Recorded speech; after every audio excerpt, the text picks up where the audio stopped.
O Senhor é a minha luz e a minha salvação. De quem terei medo? O Senhor é a fortaleza da minha vida.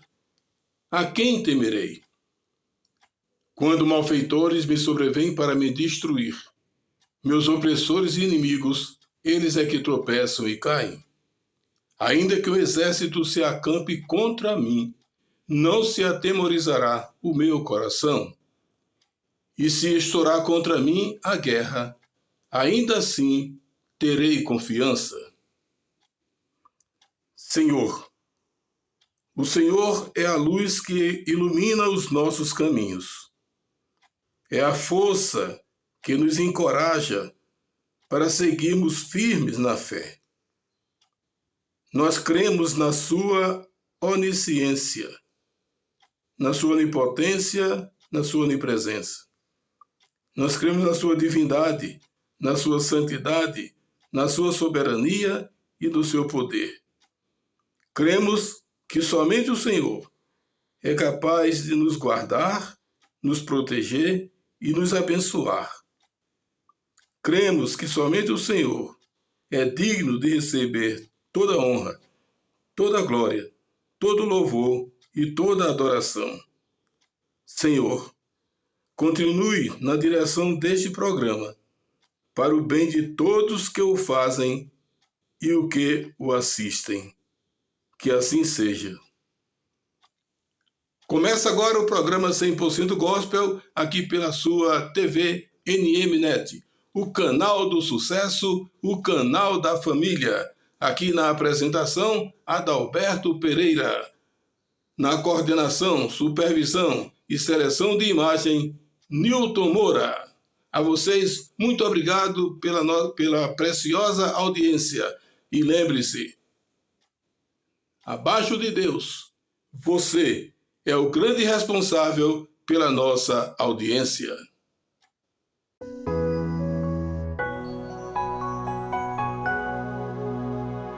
E agora é chegado o momento da nossa reflexão.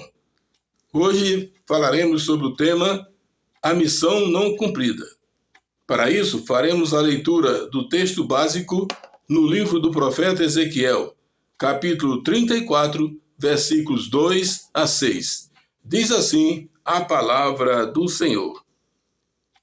Filho do homem, profetiza contra os pastores de Israel.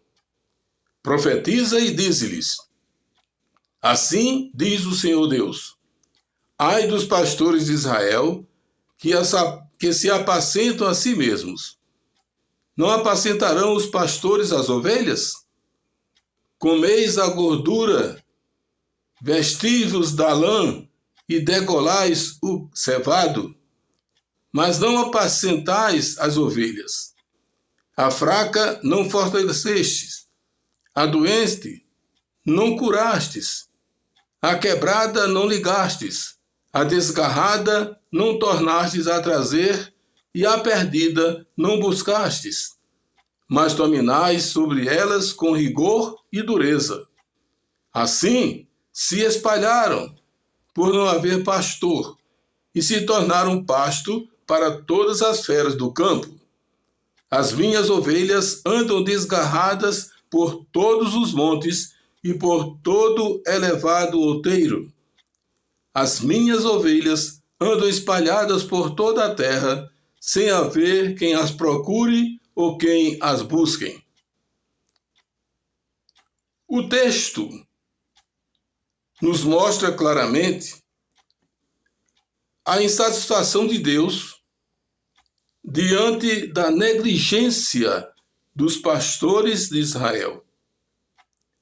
É um sentimento que pode se repetir nos dias atuais. Os pastores não estavam preocupados com o rebanho, estavam preocupados em sugar a gordura e a lã das ovelhas e tratá-las com rigor, com autoridade, com autoritarismo. Quando ele usa o termo ai dos pastores, deixa claro que os pastores não estavam cumprindo com a missão que lhes foi confiada. Fato este que acontece frequentemente nos dias atuais. Nós vemos que os pastores estão cada vez mais distantes das ovelhas, cada vez mais afastados do rebanho do Senhor, preocupados com outras atividades. Tem pastores que fazem do ministério um bico. Eu vou lá porque é o jeito. Eu vou lá porque tem esse compromisso. Não vai lá porque tem a obrigação como pastor da ovelha. Mas vai porque, se não for, não recebe o salário no final do mês. Jesus também admoesta os pastores preguiçosos. Ele diz que o bom pastor dá a sua vida pelas suas ovelhas. Vejamos o que Jesus Cristo disse a respeito disso, falando a respeito dos pastores que não se preocupam em cumprir a missão que lhes foi confiada. Porque a missão que foi confiada aos pastores foi apacentar o rebanho do Senhor. Não é para o pastor estar sendo professor de universidade, professor de colégios, professor de seminário. Ou você é pastor ou é professor. Ou você é pastor ou é médico. Ou você é pastor ou é advogado. Você escolha. Porque você não pode servir a dois senhores. Considere o seguinte: o pastor que é professor, o tempo que ele gasta para planejar uma aula é o tempo que ele estaria visitando as ovelhas enfermas. Mas assim eles não o fazem. Eles preferem ter o seu ministério como um quebra-galho. Então vejamos o que Jesus disse a respeito do pastor. Eu sou o bom pastor. O bom pastor dá a vida pelas ovelhas. O mercenário, que não é pastor, a quem não pertencem as ovelhas, vê vir o lobo, abandona as ovelhas e foge. Então o lobo as arrebata e dispersa. O mercenário foge porque é mercenário e não tem cuidado com as ovelhas. É o texto que está escrito no livro de João, capítulo 10, versículos 11, 12 e 13. Dando sequência à sua orientação a respeito do bom pastor, Jesus Cristo diz o seguinte, presta atenção. Eu sou o bom pastor. Conheço as minhas ovelhas, e elas me conhecem a mim. Assim como o Pai me conhece a mim, e eu conheço o Pai. Eu dou a minha vida pelas ovelhas. Quando Jesus Cristo diz, eu conheço as minhas ovelhas, é porque ele sabe de tudo sobre elas. Ele sabe os momentos de angústia, de dor, de sofrimento, os momentos de alegria, de felicidade. Jesus Cristo conhece, ele não apenas sabe quem são as suas ovelhas, mas ele conhece todas as suas ovelhas. Assim como ele tem o poder de chamar cada estrela do firmamento pelo seu próprio nome, ele também tem o poder de conhecer as suas ovelhas. Ele sonda o coração de cada uma delas, e as ovelhas o conhecem. Porque o pastor tem cheiro de ovelha, e a ovelha conhece a voz do seu pastor. Isso quando ele é o bom pastor. Conhecer não é simplesmente saber quem é, mas estar ciente do que acontece com as ovelhas do Senhor no seu dia a dia. Seus anseios, seu estado psicológico, sua situação financeira, seu estado de saúde e por aí vai. As duas citações feitas estão no Evangelho de João, capítulo 10, versículos 7 a 14. E o que vem a ser o mercenário? Vejamos o verdadeiro sentido da palavra. Mercenário é aquele que trabalha apenas por estipêndio ou remuneração, ávido de ganho, desejoso de lucro. É o interesseiro. Ele só trabalha, por isso. Se não tiver isso, ele dá no pé. E deixa todo mundo chupando o dedo. Há uma diferença notável entre o bom pastor e o mercenário. O bom pastor dá a vida pelas suas ovelhas, pois é capaz de morrer no lugar delas.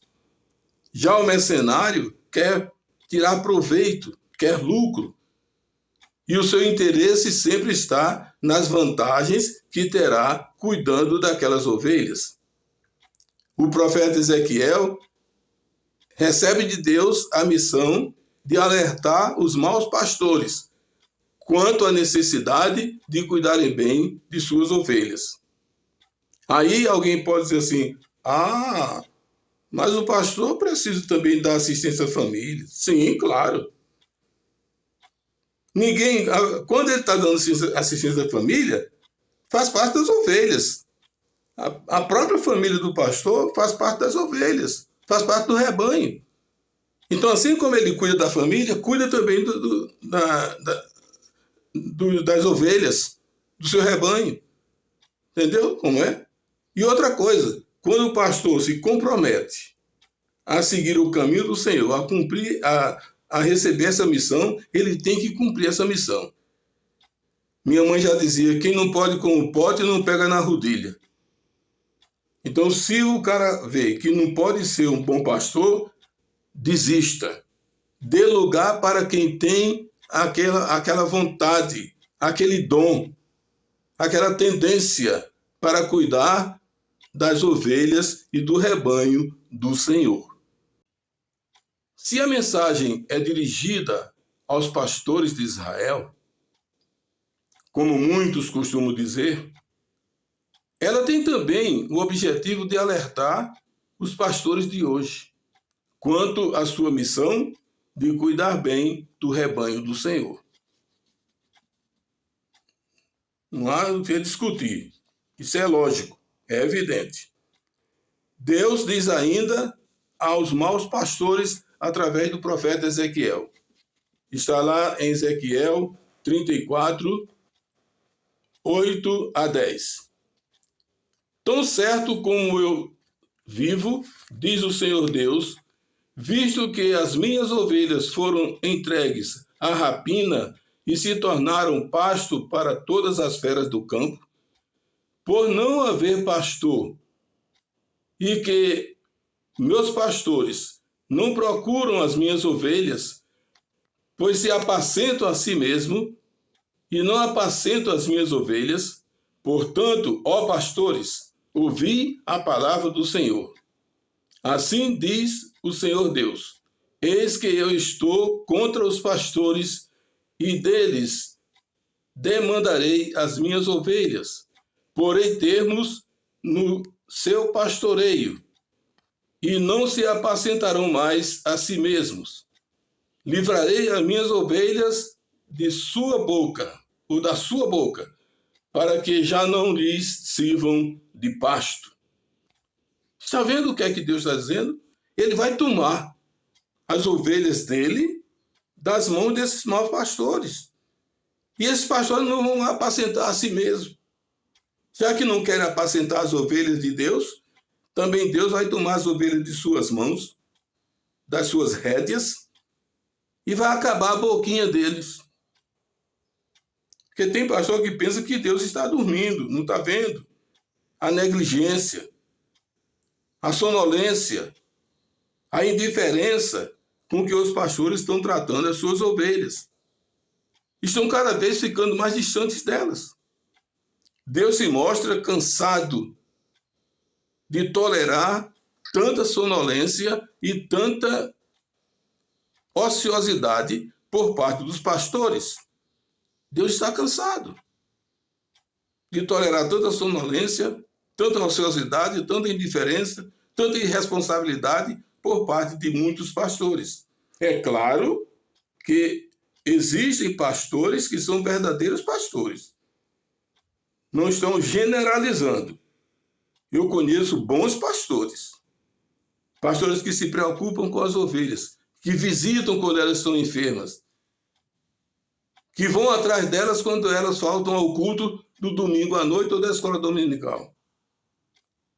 Quando elas faltam aos estudos bíblicos, quando elas faltam aos cultos de oração, eles têm a preocupação de ir à procura das ovelhas, saber o que está acontecendo com elas. Eu conheço pastores que fazem isso. Não são todos pastores que são mercenários, que são negligentes, dorminhocos, ociosos e irresponsáveis. Não. Tem bons pastores ainda, graças a Deus. Deus é bastante severo ao dizer que esses pastores só se preocupam consigo mesmo, com o seu bem-estar.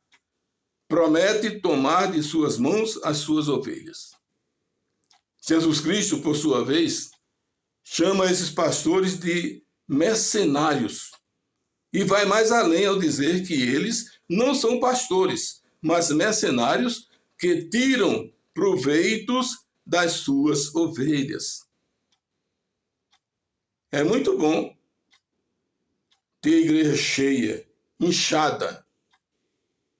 Tem pastor que faz questão de ver a igreja superlotada. Mas tem pastores que fazem questão de ver a igreja com qualidade. Porque ele também é um pastor de qualidade. Ele quer ver dentro da igreja crentes verdadeiros, porque ele também é um pastor verdadeiro. É por isso que Jesus Cristo diz que os mercenários só visam fins lucrativos, procurando tirar proveito da situação,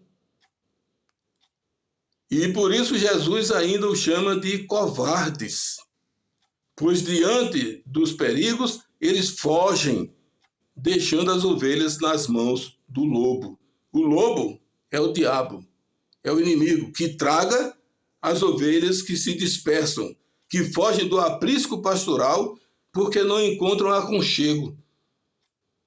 Não encontram ali um pastor que cuide bem delas.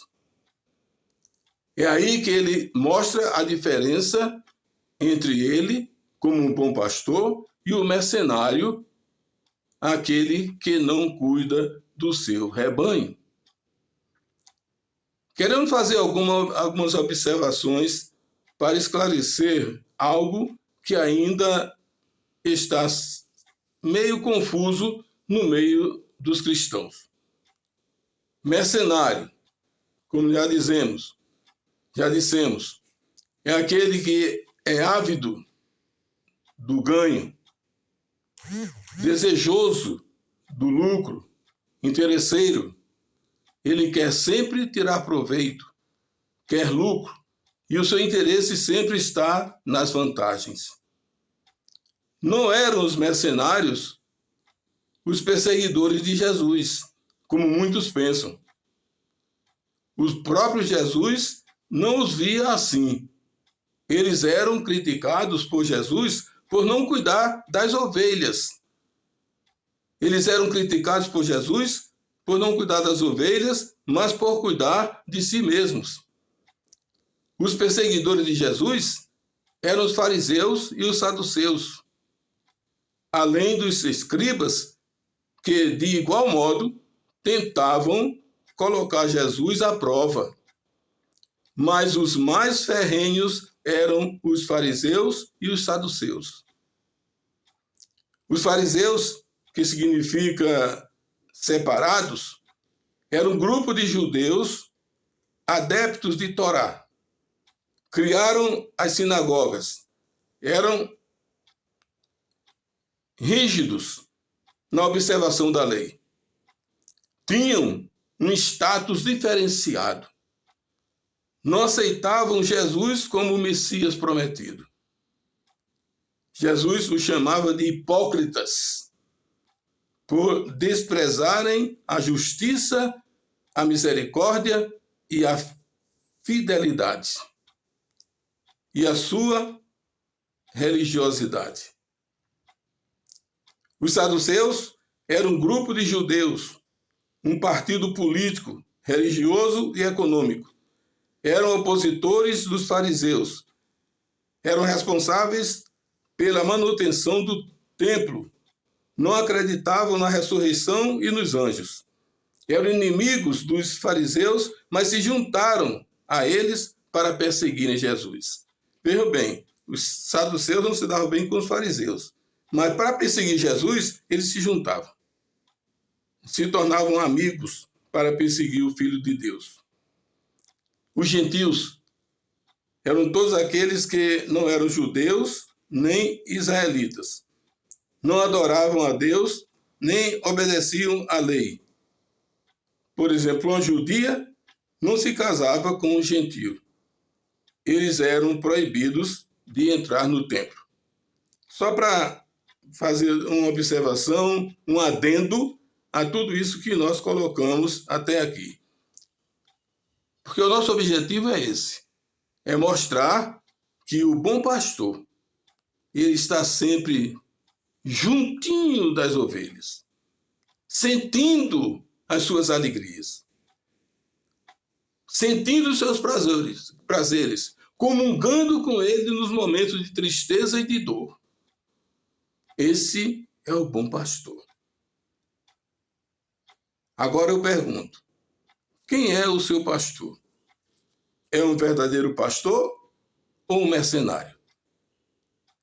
A palavra é sua, medite e reflita sobre o que você ouviu até agora. Que Deus te abençoe.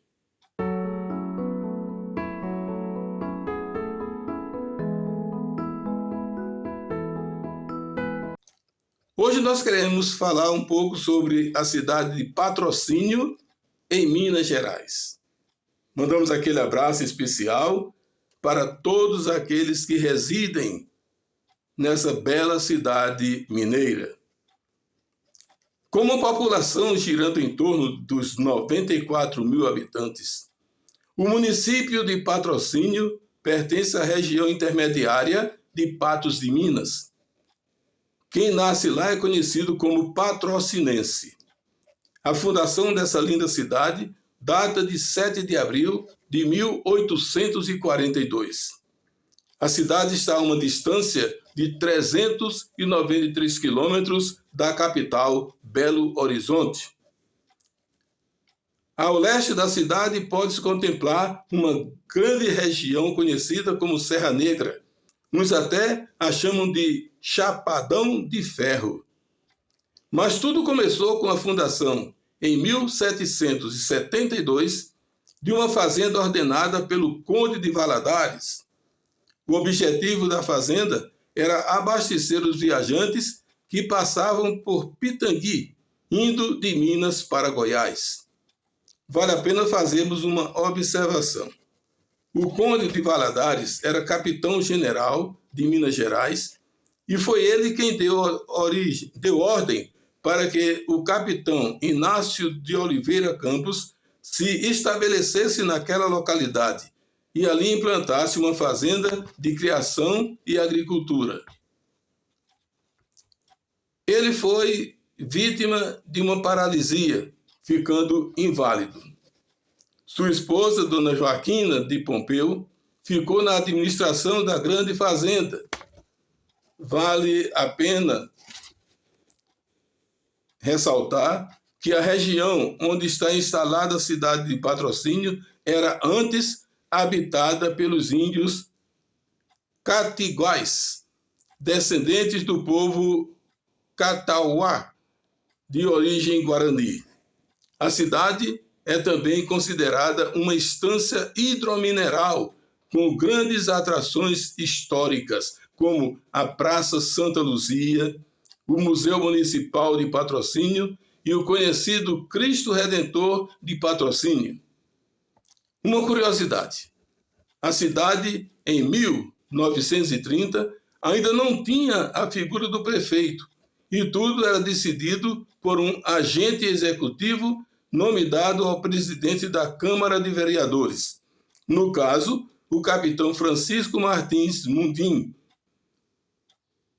seu primeiro presidente.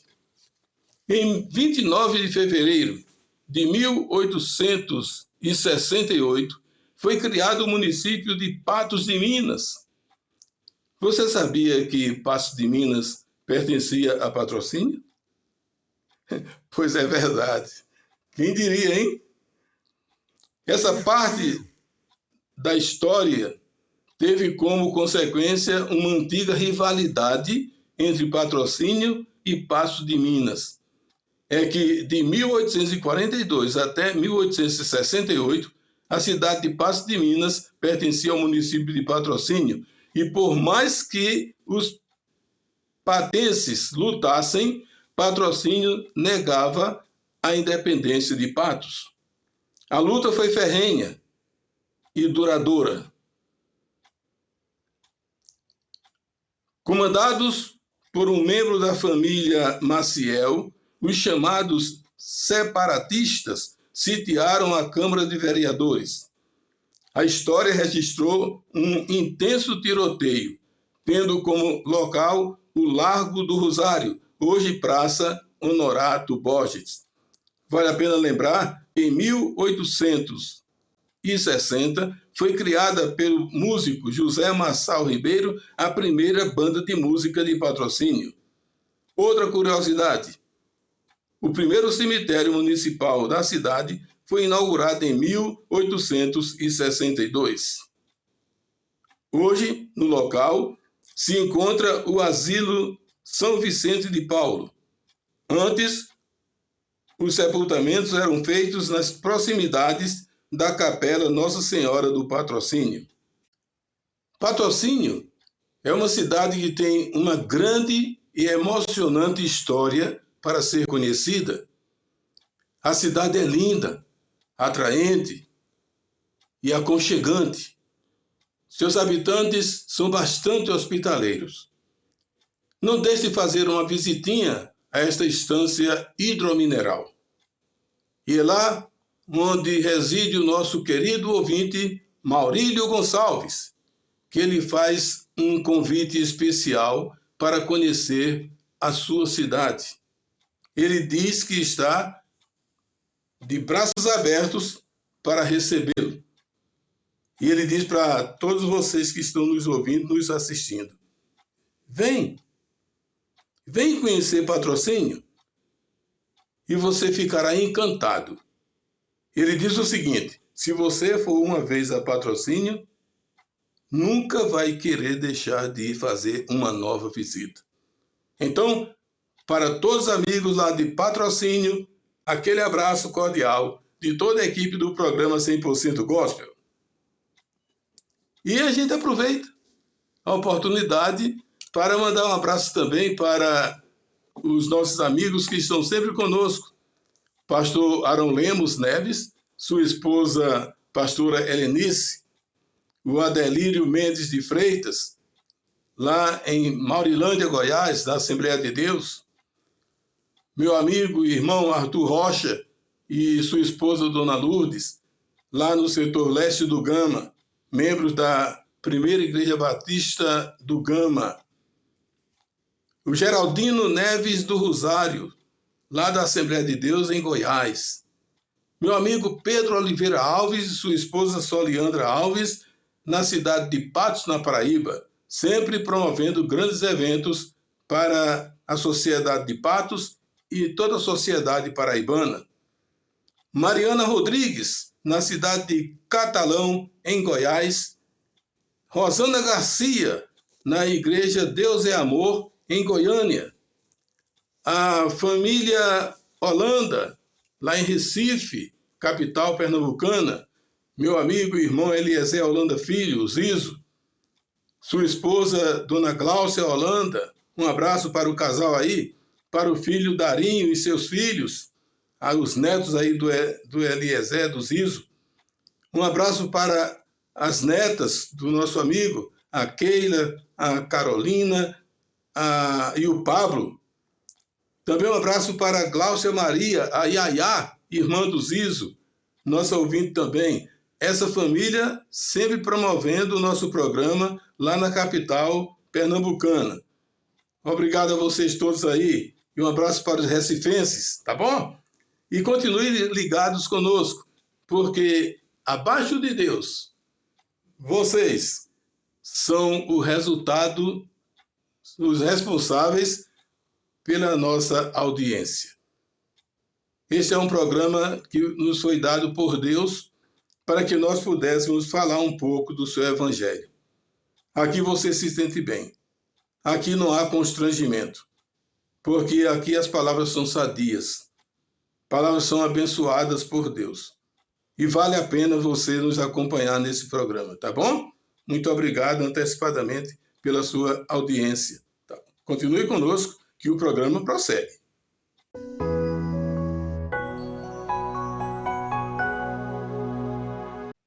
Nós temos uma obrigação e jamais fugiremos dela. É a de dizer para você que Jesus Cristo está voltando. Não é uma história para fazer criancinha dormir. É uma história verdadeira, é uma promessa de Deus. Jesus Cristo está voltando, mas antes Ele quer que você se arrependa dos seus pecados. Antes que isso aconteça, Ele espera que você decida seguir os passos de Jesus Cristo, dele. Arrependa-se dos seus pecados.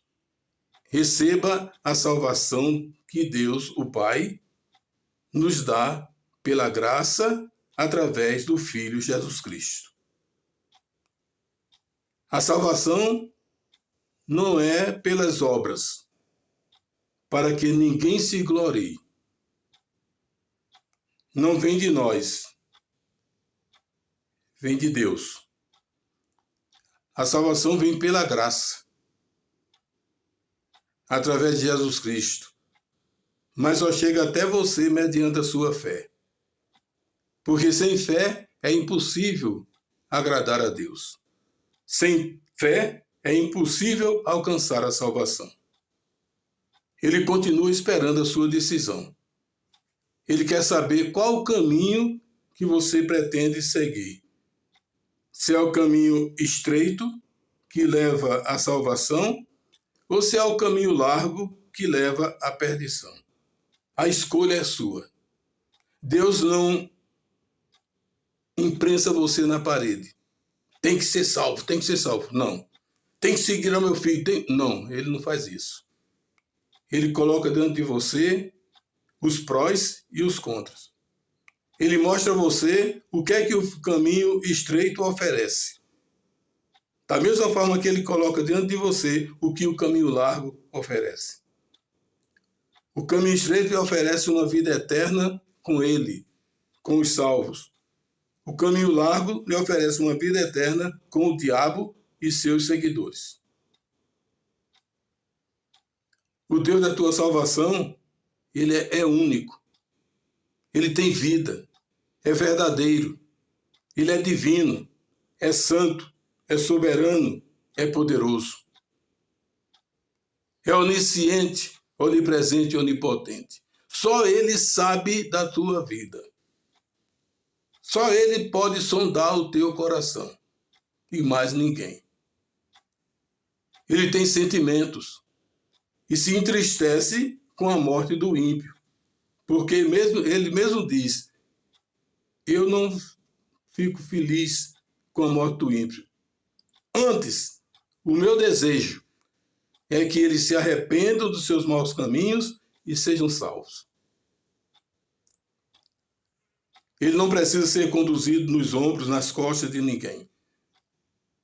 Porque ele tem olhos e vê. Ele tem mente e sabe o que está fazendo. Ele é o Deus verdadeiro, o Deus único. Aquele Deus que pode destruir esse mundo, num estralo de dedo, num piscar de olhos. Esse é o Deus que nós estamos colocando diante de você. Ele não é feito de madeira, não é feito de gesso, não é feito de metal. Ele é um Deus vivo, ele é espírito. E convém que todos aqueles que o adorem em espírito e em verdade. Nós nunca cansaremos de fazer esse lembrete para você. Para que depois você não vá dizer, quando Jesus voltar, eu não sabia, Senhor, eu era inocente, ninguém me orientou sobre isso. Tá bom? Pense nisso e medite sobre isso.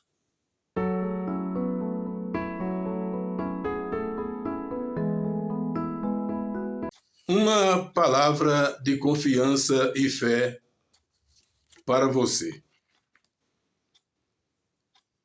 Diz assim a palavra do Senhor, lá no livro do profeta Isaías, capítulo 40, versículo 31. Mas os que esperam no Senhor renovam as suas forças, sobem com asas como águias, correm e não se cansam, caminham e não se fatigam. Aqueles que confiam no Senhor. Eles esperam no Senhor, aqueles que esperam no Senhor, renovam as suas forças. Como está a sua força? Como está a sua vida? Você está com algum problema? Alguma situação difícil para você?